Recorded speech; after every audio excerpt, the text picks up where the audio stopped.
The discussion of women in ministry is a tangled and complicated one sometimes.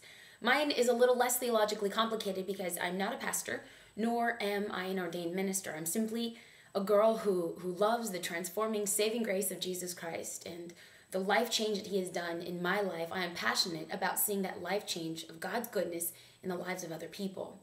But one time specifically, I had shared at an event, and I believe a well-intentioned man came up to me and had said, "It's such a shame that you weren't born a boy.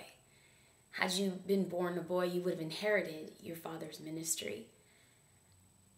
And in a true gladiator-esque moment, I said, what a pity it is that I wasn't born a boy. And I walked away from that conversation really wrestling with the gifts that God has given me and the gender that he has created me to be.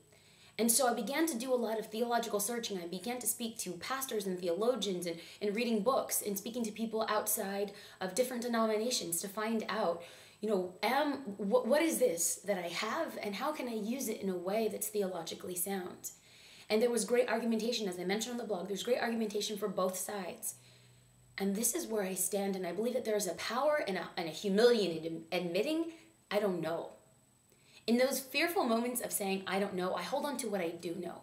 And what I do know is that I am a lover of Jesus Christ. I'm passionate about his word, and that he has given me these gifts.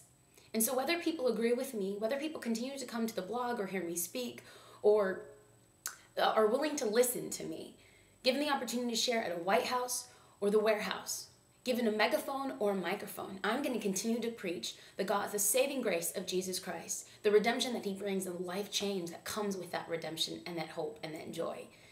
Given the opportunity to share with a man on the street about God's great love, about convictions that are in our life, if I am wrong and if I have erred, I want to stand face to face with my Maker. And when he asks me, "What have you done with my son?" I want to boldly say, I preach the good news and the saving grace of your son, Jesus Christ.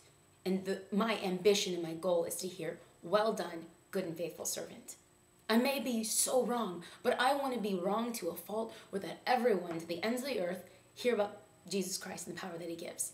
I'm not the only one having this discussion. There are some people that I linked out to the blog who I believe have given some theologically conservative and liberal viewpoints. Jump into the conversation. I'd love to hear your 2 cents.